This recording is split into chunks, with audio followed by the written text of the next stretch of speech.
bienvenue pour ce nouvel épisode Watch Epicure. Voilà, aujourd'hui nous avons la chance qu'un ami à moi collectionneur nous présente un modèle atypique de la marque Zenith, la Zenith El Primero Revival Shadow. Alors, pour la petite histoire, c'est un modèle qu'apparemment la manufacture Zenith à retrouver. Alors c'est un modèle qui officiellement n'a jamais été, enfin on n'a jamais officiellement entendu parler de ce modèle, mais les employés de la manufacture ont retrouvé, on va dire, des schémas de la montre. Et Zenith a donc décidé de refaire ce prototype, sorti des archives un peu mystérieuses de la marque. Voilà. Donc apparemment les archives datent de 1970. Donc je pense que vous le savez, le chronographe Zenith a été lancé de manière officielle en 1969, ce qui fait de lui l'un des tout premiers calibres automatiques.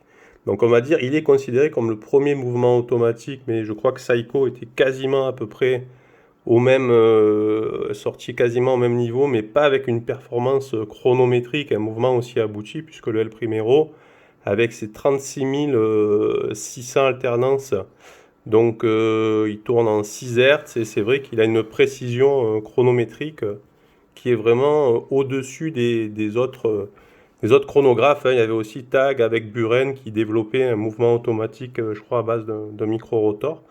Mais voilà, bon, bien sûr, on a retenu tous le Zenith El Primero. Donc les Zenith, je pense qu'il y a de plus en plus d'aficionados d'horlogerie. Donc c'est vrai que quand ils s'intéressent à l'histoire, ben, c'est vrai que c'est ce qui fait un peu le mythe et l'histoire de Zenith. Je pense que c'est des produits qui vont avoir de plus en plus le vent en poupe. Donc vous voyez la montre avec son boîtier typique, on va dire, des premières Zenith El Primero. Par contre, vous voyez surtout son côté mat, en fait, c'est du titane microbillet. Alors là, on voit vraiment, on va dire, là, ça c'est vraiment un produit où on voit un peu la maîtrise technologique de ces manufactures.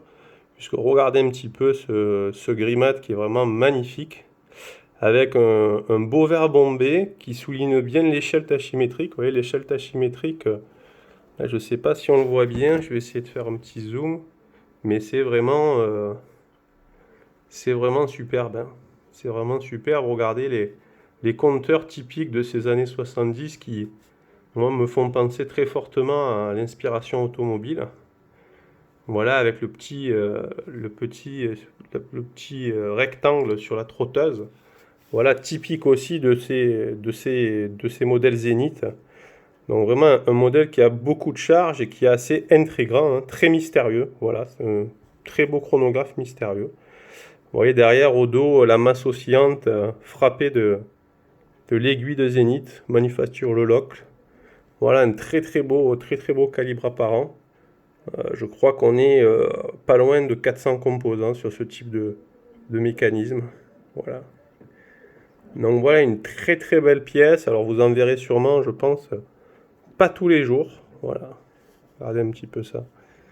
Voilà. Donc là on est vraiment dans une montre voilà, avec une histoire singulière et qui deviendra sûrement un collector recherché pour sa rareté, pour sa technologie.